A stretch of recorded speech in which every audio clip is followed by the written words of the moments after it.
Okay, let's dive into this. Welcome to this explainer. Today, we're unpacking Dele Farotimi's absolutely blistering critique of African political leadership, and frankly, his foundational blueprint for statehood. He doesn't just sit back and point out the flaws, he really breaks down the structural mechanics of governance. We're going to look closely at his exact diagnosis of the continent's leadership and those rigid, non-negotiable architectural pillars he argues are absolutely required for a state to even function. To set the stage here, we have to start with this massive, overarching question that was presented directly to Farotimi at a recent political leadership conference. Basically, when we look at political leadership and governance, specifically looking back over the past 25 years in Africa, what's the end product? Have we succeeded? Are we actually proud of what we've done? It's a huge, incredibly complex question that usually invites, a ton of political maneuvering and caveats. But Farotimi's response? It's immediate. It's stark and completely devoid of any sugarcoating. He just states it simply, we failed woefully. And he uses this really profound assessment as the absolute foundation for his whole argument. He notes that we literally don't even need to look too far because the evidence of this failure is just all around us. There's no nuance in his diagnosis of the past quarter century. It's just a failure. And from this really definitive starting point, he begins to deconstruct exactly why. So how does he break all this down? Well, in this explainer, we'll walk through his highly structured teardown in 4 key areas. First, assessing 25 years of leadership. Second, the 3 minimum irreducibles. Third, the illusion of institutions. And finally, redefining true citizenship. Moving right into our first section, assessing 25 years of leadership. For Farotimi, you really can't evaluate a country without first looking at the overarching vision at the very top. He argues a very specific thesis here. Purpose influences design.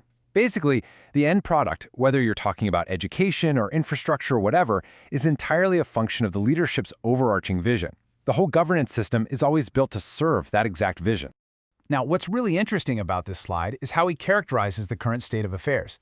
He says, in the absence of vision, perversion reigns. Farotimi looks at the daily abnormalities and the endless complaints about governance in Nigeria, and he doesn't just call them mistakes, he calls them perversions. His point is that when there is no central guiding vision for the actual good of the state, well, perversion just naturally steps in to fill that void. Which leads us to section 2, the 3 minimum irreducibles. So, if the current system is just a perversion, what's the alternative, right? Farotimi outlines 3 specific, absolutely non-negotiable expectations for leadership. He calls these his 3 minimum irreducibles. These are the foundational architectural columns that are just absolutely required for his vision of a state to even justify its own existence. They are the rule of law, security of lives and properties, and justice. Let's briefly walk through how he defines each one. The very first irreducible is the rule of law. Farotimi argues that right now, Nigeria is basically a nation governed by the whims and caprices of men rather than by actual law. In a functioning state, the law must rule, and it has to bind every single person equally. Without this, he argues, people aren't even citizens. They're just victims, totally subjected to small men who only think about what they can consume, right here and right now. If the law doesn't rule, the whole thing crumbles.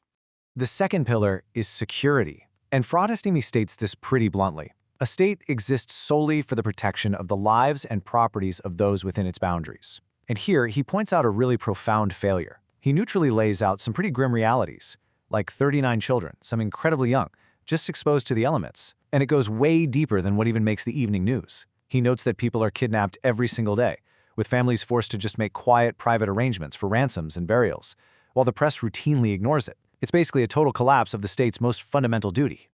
The third pillar is justice. Now, Farotimi links this to the rule of law, but he makes a clear distinction when it comes to adjudication. True justice, he says, requires absolute, total blindness to the individuals involved. The actual person standing in the courtroom shouldn't matter at all. Judges must look exclusively to the law, not to the people, for the interpretation of cases. All right, moving to section 3, the illusion of institutions. So the crucial point is how compromised foundations ruin institutions. Let's take a look. I mean, you can't build a house on a rotten foundation, right?